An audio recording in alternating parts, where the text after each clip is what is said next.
In today's video, let's talk about the Coca Cola company and PepsiCo. Both stocks have taken a hit in recent weeks and months. Could that provide some opportunities for long-term investors and especially investors that are looking for that juicy dividend? So let's discuss that in this video. If you're new here, hit that subscribe button. We'd really appreciate that. We're trying to reach 100,000 subscribers in 2025. So if you're new here, hit that button. Would really appreciate that. If you want to support me even further, do check out the link down in the description and in the pinned comment to the top 10 best stocks to buy now, or go to fool.com/couchinvestor. Thank you very much. So let's start with PepsiCo and then I'll do a comparison between the two.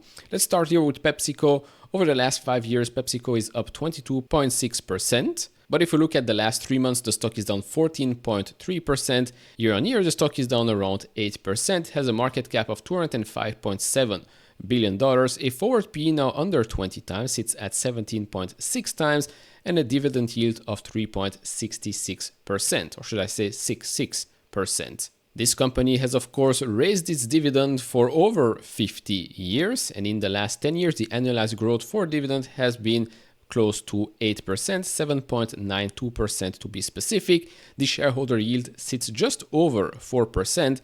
It's basically taking the dividend yield plus the buyback yield, and you get that. For the sake of this video, if you bought PepsiCo shares in 2015, you would have gotten 66 cents. Now you're getting $1.35. Currently, the average analyst price target sits 18.34% higher than the price we're at today. And then if we look at some pricing metrics, I'll do the comparison between PepsiCo and Coca Cola after we've done the, Coca Cola overview.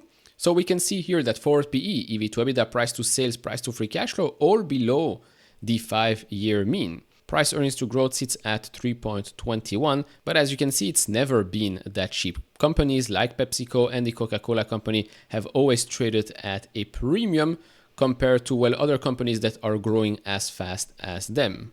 Looking at the Coca-Cola company, we can see that in the last 3 months, that stock is down just over 10%. It has a forward PE of 21.6 times, a market cap of $270 billion, and a dividend yield just over 3%. And here we can see that the shareholder yield sits lower than the dividend yield. It sits just over 2%, and that's because of the debt paydown yield that's higher than PepsiCo. But here as well, you get dividend increases. In the last 10 years, the annualized growth rate was 4.83%.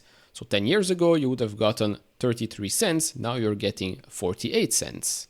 Looking at the average analyst price target, that sits 15.1% higher than the price we're at today. And then looking at some pricing metrics, forward PE, EV to EBITDA, price to sales lower than the 5-year mean.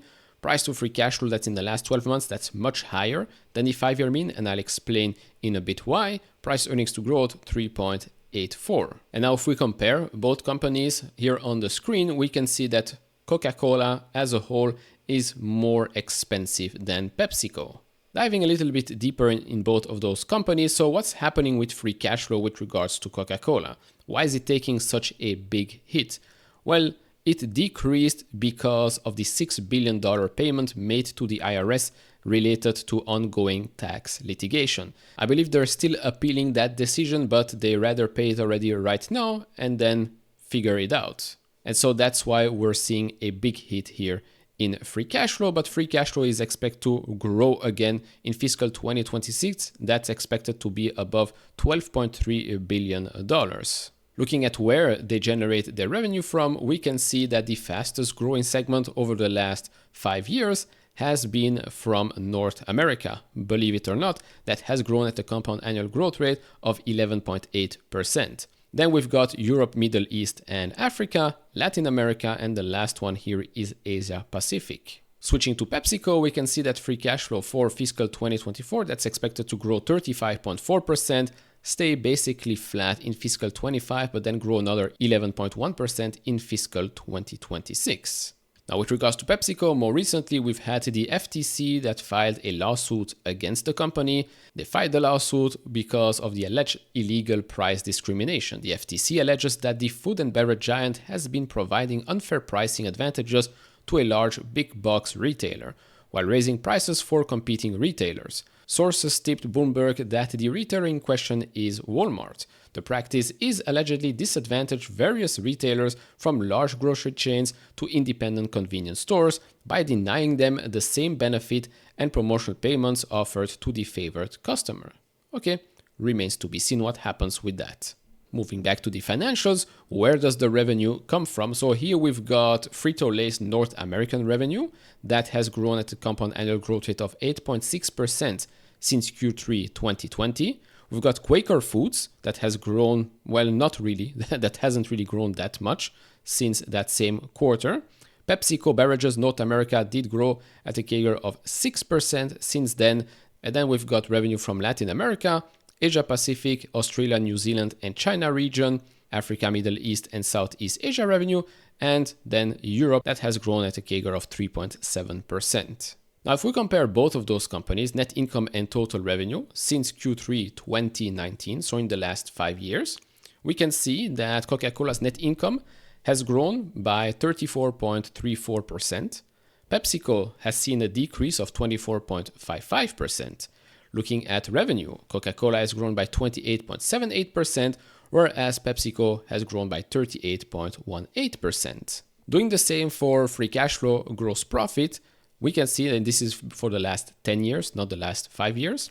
So Coca-Cola's free cash flow is actually down 58.4%. Of course, it has taken a huge hit more recently, so that's why we've seen such a change. Then gross profit-wise, gross profit is basically unchanged for Coca-Cola. If you look at gross profit margin, that's actually down 1.1 percentage points. Looking at PepsiCo, their free cash flow margin has also taken a hit in the last 10 years. It's actually down 41.17% since then. But we can see here why. We can see that capital expenditures have increased a lot in the last couple of years, especially for PepsiCo. Now, of course, eventually all of these investments will start to slow down, and then we should see free cash flow continue to grow at a steady state for both of these companies, because essentially this is why these companies always got a high multiple. And I say a high multiple because these aren't companies that are expected to grow revenue 20% year on year. No, you are paying at 1.25 times earnings or something like that. Why is that? It's because of the predictability of these types of businesses. Of course, when the business becomes a little bit less predictable, then your premium is going to, well, basically disappear. And I think that's exactly what has happened more recently. But all in all, especially if you're a dividend investor, if you're looking for tremendously great companies, I think you cannot go wrong with either of them. If I had to choose, I would probably take PepsiCo here because of the diverse business that they operate. It's not just beverages. They've got a whole portfolio of beverages and snacks. So I think I'd go with PepsiCo, and also right now the dividend yield, the shareholder yield is higher than Coca-Cola. But again, like I said, I don't think you can go wrong with either of them because they've shown throughout the history, over 50 years of increases in dividend. Is that going to stop anytime soon? I highly doubt it. And maybe I know some people will tell me, yeah, but with RFK health stuff, maybe I don't think so. I don't think they'll hurt such huge American businesses. Plus, over the years, these companies have adapted, right? Coke Zero, Pepsi, I don't know, what is it? Max? I don't drink Pepsi, so yeah, I think it's Max. These companies adapt. So yeah, if you can buy it at a cheaper price, it will make a lot of sense in the future, especially when you look at the dividend increases, the dividend yield on cost, that would make a lot more sense. And it's a good way to get another income stream.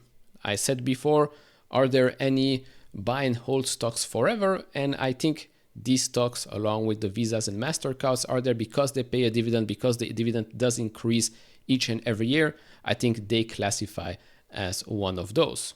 What do you think? Which of those two companies are you going to choose? Let me know down in the comment section below. Like, subscribe to all of that, and I'll see you all in another one. Bye-bye.